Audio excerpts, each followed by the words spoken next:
Hello and welcome to Your Business, Your Wealth. My name is Paul Adams. I am CEO of Sound Financial Group. I'm joined by the president of Sound Financial Group, a man you all know and love in dark blue. That's Corey Shepard. He was telling me earlier today, this is a very different blue shirt. Normally it's French periwinkle or something, and now it's dark blue. I don't know. Why'd you do with your shirts? French periwinkle. Well, I figure, if it works for Steve Jobs, it'll work for me. I just didn't want to wear a black turtleneck all the time. Fair point. And everybody knows Corey loves showing off that tattoo on the back of his neck. You guys as clients never get a chance to see it, but that's why the turtleneck wouldn't work. So today we've got a little bit of a follow-on last week where we were talking about Thanksgiving, talking about gratitude, really being aware of what we're thankful for this year so that we can put in habits, practices, structures, and our environment such that we can repeat those things we liked most from 2022. Today, we're going to talk about some of the things that are a little bit hard to deal with, things that might upset us in a normal everyday life, and how we might consider being able to appreciate them from a different angle. That is a big part of the practice of cultivating contentment. We're going to use one of those great little YouTube shorts to make that illustration today. And then we're going to talk a little bit about what was part of 2022 that you don't want to repeat in 2023. Now, we're getting a little beyond finance today, but trying to help everybody pause long enough while we're here in 2022 to really set up 2023 the way you want it to be and let some of these things just kind of germinate in your subconscious, as many of you are already making your plans for 2023, and let some of the thinking we hope to provide you with today to be a contribution to that. And we talk about money, but money's not about money. It's about what it does in our lives and what we can or can't do with limited resources. So we're talking beyond finance to get back to finance. And we do that all the time. Ooh. Yeah. That might be a TM at the end of that. Yeah. That's right. Yeah. TM at the end of that. Talking beyond finance for the sake of finance. Is that what you said? No. Oh, what'd you say? I think I said talking beyond finance to get back to finance. So good. Finance talk back. Talk back finance. I don't know, something. We'll workshop it. We'll wood chipper it. Wood chipper is more like it. All right. So for everybody listening to the podcast, which of course we know we have a lot more people engaged on the audio only podcast than on YouTube. So we're going to take some time with this little video clip and make sure all of our podcast listeners get the full sense of this really kind of a neat experience this guy had that his wife or friend caught on tape. So kicks off, and this guy, I don't know, let's say I won't say anything about it, but I'll say within seconds, I thought I knew exactly where this was going. Yes. And we'll talk about that. Yeah. So this guy, he actually, I thought he was maybe from Pakistan or something like that when I first saw him and heard his accent. But you'll see where he's from in a minute. So he says, "Are you filming?" He says, "Be sure to film me. Are you filming?" Look what I'm going to take out of my pocket, he says. Of course, this is all in not English. So he pulls out of his pocket a piece of paper. Oh my envelope. God! Mentira! And he says, "My first American paycheck," with the greatest amount of enthusiasm I've ever heard. Huge grin on his face. Yeah. And now you can see he's wearing brown. It's got the UPS logo on it. And the UPS logo is on the check. So he writes down, on the screen it says, "How much did I make?" And now he's like celebrating. I mean, he's like pumping his fist. Like, yeah. He gives it a big kiss. Look at the taxes. And then she says, "Look at the taxes." And this is where I thought it was going. From the beginning, I'm like, well, the paycheck. What about those withholdings? And I'm like, and now it's going to be some Ricker, what? Like, effing government, brother. You know, I was going to be like, oh, yeah, how you going to get it? Welcome to America. Corey was picturing all of a sudden his English would get perfect and he's just cursing up a storm. Right. But this is what surprised us and why we're sharing it with you today. And he just closed his eyes, took a deep breath, and he says, I prefer this to Fidel Castro. So now we know he's an immigrant from Cuba. He said, Fidel took more, communism took more. You know what? Communism. He said this, and even going back through this again, I didn't get emotionally activated like I'm noticing now, Corey, like even talking about it. But what he said next there, I didn't translate it, says, this is my first hourly paycheck, as he sits in the passenger seat of the car, still got his sunglasses on, just staring at it. He's probably 35 plus or minus. Yeah. 5 years, depending on how hard or easy he's handling life. But so his whole life, however long he was in Cuba, working, but just it never connected with me like how much a disconnect could be from his work and his time and what it was worth. Like he's celebrating getting to work maybe a minimum wage hourly job.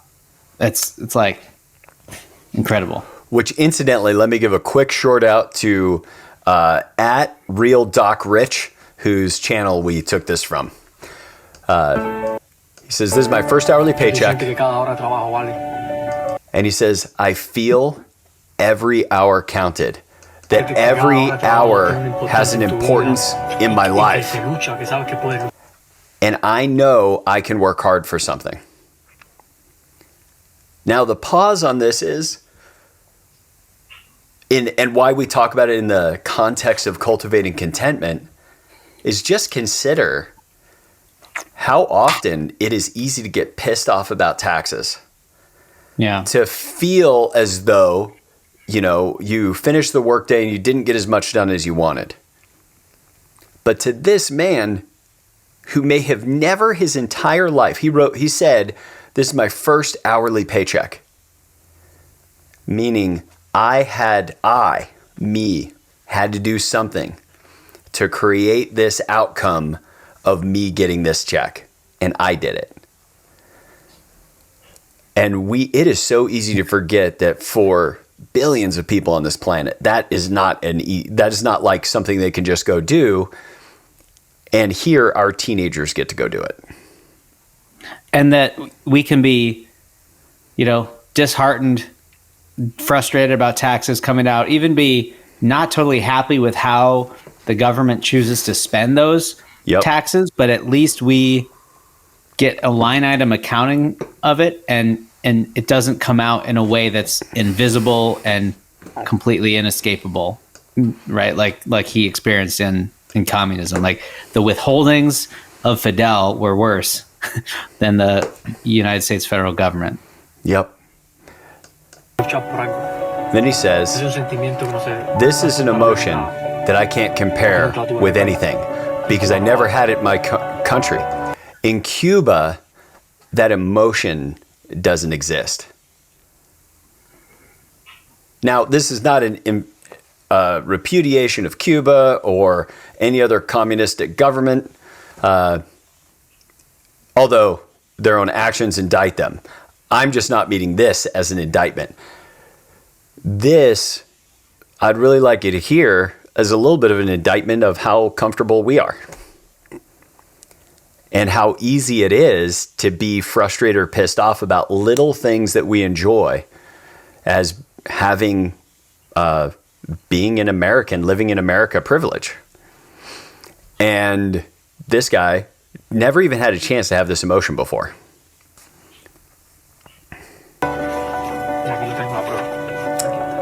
And here I have proof. Now, that just gets me choked up. I'm glad it's not a longer video or I would have cried. So I pulled this up, Corey, just because I thought it'd be great to put in context. Nice. I know many people listening to this, are way further along in their career. Can you zoom in on that a little bit? I don't know. I didn't try. That's probably a good idea. Oh, there we go. Nice. So here is a UPS pay stub I found. And you can see that this is 80 hours of wage. It's $1,400. Now, for many of you listening to this, you'd be like, 2 weeks, $1,400 gross? Yep. And now this is a 2015 paycheck, so it's higher now by inflation or whatever it is. And yet the deductions on that $1,300 check were $250 for a working class person out there trying to get it done. And hopefully there's a refund for him at the end of the year. But the mere fact that he took one look at that and said, like, he had reason to celebrate getting that check with that level of deductions. And so while we do a ton of things, both on our show and in our practice of helping people avoid taxes that are unnecessary or that the IRS allows us things to do that we can plan ahead and pay less taxes, things like tax-free accounts, etc. But it's hard to get away from the fact that a big part of our aims, in fact, Miranda was just saying that she had a conversation with a friend of hers that reminded her one day. Yeah. Her brother, yeah. I wasn't going to say it was her brother. I didn't have permission to tell the story, but now that Corey gave it away, it's her brother. Wait a minute. You started telling the story. I don't see why I'm the one that's getting called out. Changing names to protect the innocent. So, but Miranda's brother said, you actually want to get to the point that you have to pay taxes. You want to owe something, yeah. You want, and I think there might be something too, like that's whether or not it's right or not. I think it could be very operable for many of us, and myself included, that when tax time comes around, we just pause long enough to go, at least I get to pay the taxes in this country. Mm-hmm. That is a rare opportunity. And so we look at this, we look at the things that we can easily get dissatisfied about, etc. This is the somewhat, this is going to be a difficult homework assignment, I think, for all the listeners, but might be an interesting thing that'll open up something new for you. And that would be to talk to your spouse and say, is there anything you can think of that I was super pissed about this year? Because I'll probably remember. It might even be something that they did. But there might be things this year that you had to do, maybe because the economy was picking back up. It required more work from you. It required you answering more emails on the weekend. Had you miss a t-ball game? Whatever that is. To really take some time and pull those things apart, because frankly, there's all kinds of things in our life that we end up doing year after year. And that's anything from, somebody not going to the gym, which has been my struggle, lifelong struggle with weight. Those of you listening, at one point in my life, I weighed 245 pounds, and I was not 6 inches taller then. I had a 48-inch waist when I was 22. And it's been even when I was a young kid, just yo-yo weight, all that, and I've kept working at it. And it's really just in the last year that I kind of found a cadence with eating and working out that's working really, really well for me. But what it took was every single year me saying, I'm unsatisfied with this damn thing called my weight, and then trying something different each year until I found something that worked for me.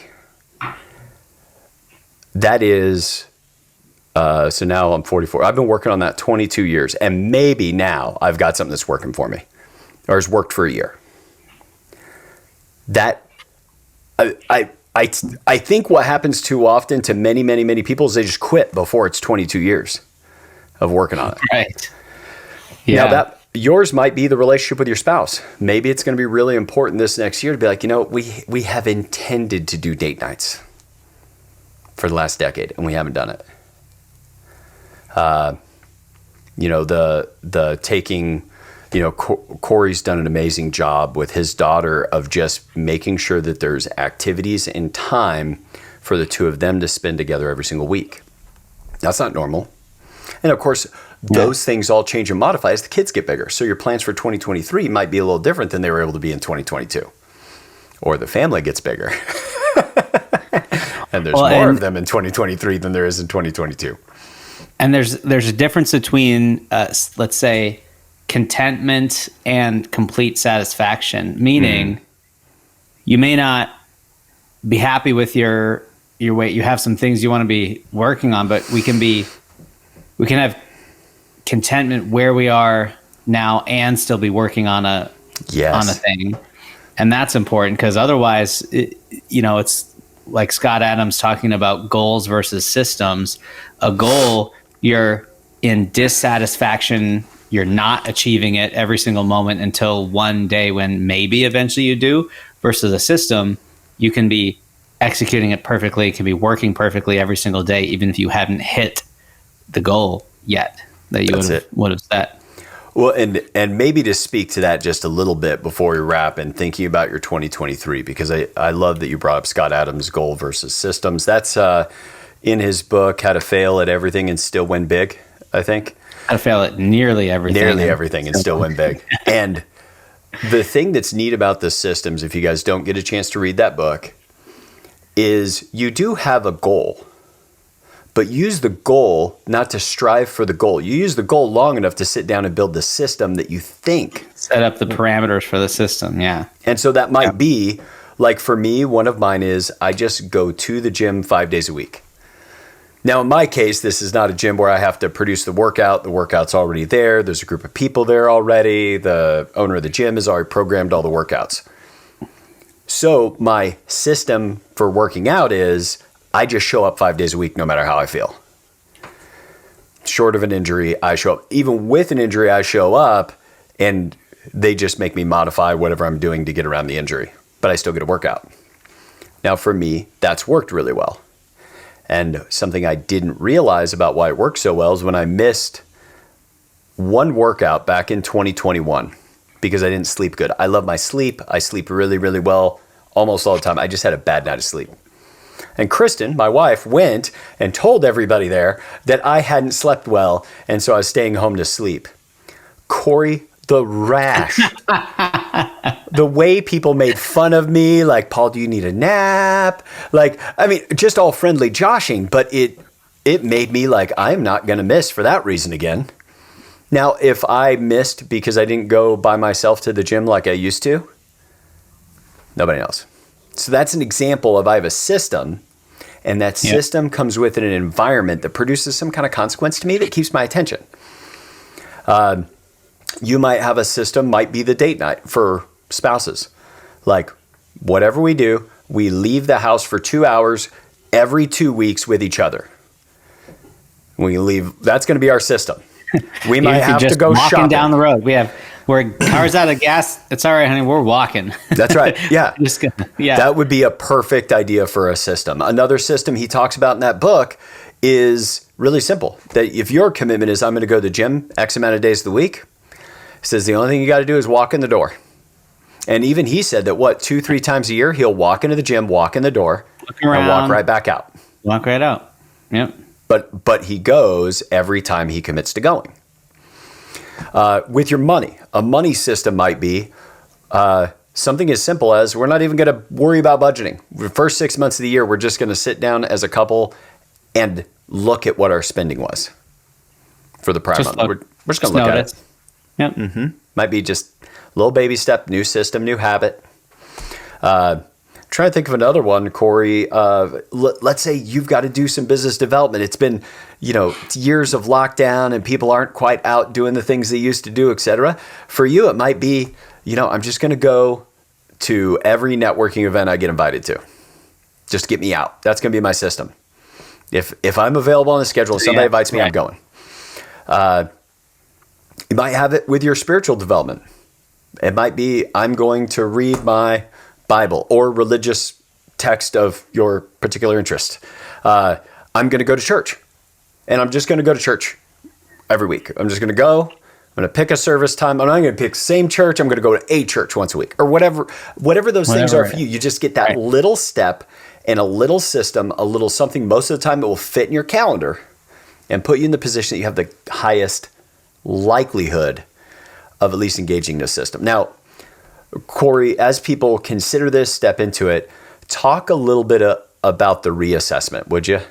Of like, so let's say I've done the system for 3 months and the pause and like, okay, is the system doing what it's supposed to do? How do they, because we don't want, somebody has the fitness thing and they pick a system and they're wrong because they've never been successful in this particular area before. Turns out the system they picked isn't giving the results they want. What does it look like to pause, reassess, and decide on a new system from your perspective? Well, depending on the system and depending on what you're working on, 3 months may be barely enough to even assess what's happening. But we'll take exercising. After 3 months, if you're doing any amount of working out consistently, you should notice something different. So I think that's fair. Although, we've had some good friends in the fitness space that, someone's like, what's the perfect workout? It's like, do anything every day for a month and then come back and talk to me and we'll talk about it. Right. So little shout out to Eric Davis, former Navy SEAL, that I had asked one day. Yeah. I was like, hey, there's this Navy SEAL workout thing on TV I saw where it's all like calisthenics. It's all your own body weight. Have you ever seen this? Is this something Navy SEALs do? And he literally wrote me back on a text and he says, I'm not answering that question. When you work out for 30 days in a row, I'll answer that question, because if you can't work out for 30 days in a row, nothing will help you. Yeah. Like what? Which is so true. People, this is why the whole like exercise equipment industry, and before the Peloton, it was the Nordic Track and the Thigh Master and the Bowflex and Aberrator, the Incinerab, name anything. The one that you pulled towards you like a torpedo. That if you let go, if you had chicken grease on your fingers, not that I'm speaking from experience, but that thing would shoot across the room and dent your drywall. Should have been a class action. Yeah. So number one, you have to always go back to your aims. Like, what are you aiming at? What are your goals? And after 3 months, has it moved you in that direction at all? And I think that's the first step. Don't go buy new equipment. Don't go anything crazy. Don't sign up for as little as possible as you can, and just beat zero for a while. You've been doing nothing. Do something, and that may be enough. And I would even say, like, you might not, if you're saying fitness and you feel out of shape, you might not be fit to set your own goals for fitness. Like, you may not know what's a reasonable amount for you to be able to lift or run a mile or any of these things. So do it for 3 months, see if something's working, and then at that point, maybe you go find some outside help if you're still interested in that aim. Yep. And maybe, like, fitness has changed for me. I used to run cross country competitively. I do like to compete in tennis, but my biggest aims are, like, can I not hurt myself playing with my children? And can I keep using my body actively for as long as possible? Like, those are my biggest aims. So I don't have to do a whole lot of tracking for that, like really minute tracking or anything like that for right now. Something new might come along and then I will, but you got to make your tracking and assessments match your aims, or else you may be doing way too much work for what you're after. I think that's a great point, because you're right that you've also had a child since in some of those prior athletic endeavors and all that. And so it's what are my aims? What are the systems I'm in to meet each of those aims? Like with my spouse, date night; with church, Sundays, or like my home group for church, like everybody comes over Thursday and there's 10 plus people. It's like that creates a structure I got to pay attention to. There's, some amount of work to do prepping for it. And for some of them, the system might be perfectly maintaining what you're content with. But sometimes it might be, gosh, I want to do this, serve on this nonprofit board, let's say, and then I don't have time anymore for my system for the Thursday night home groups.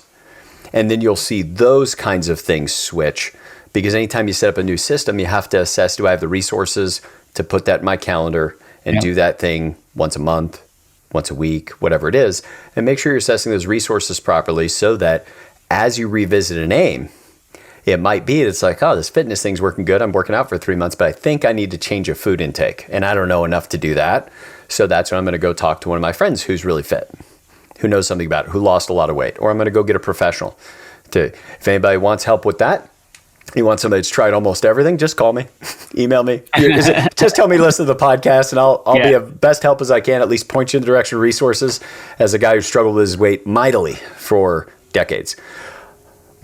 And so that's what I think we send you off with today, is just the idea of is there anything that perhaps ticked you off in 2022 that would just be a recalibration in the way you think about it, much like our UPS driver? To second, think about what are the things that just went on in 2022 that you're not going to do or you're not going to put up with in 2023. Things that, because sometimes you don't need to improve your life that much in terms of net positives. Sometimes just deleting several negatives will really help a lot. And then lastly would be, when you're setting your aims for 2023, underneath every aim, every goal, what is the system?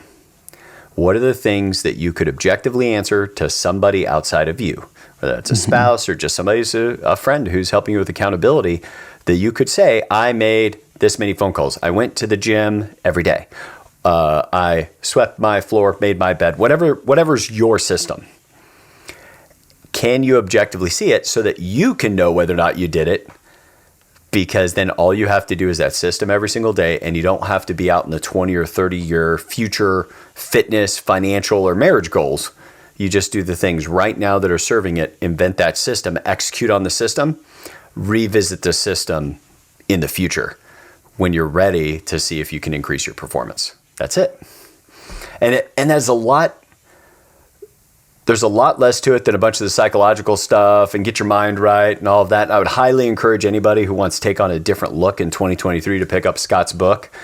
Can you say the title again? How to Fail at Nearly Everything. Nearly and Still Win Big. And still win big. Yeah. So with that, we'll make sure there's a link to it on Amazon here in today's podcast notes.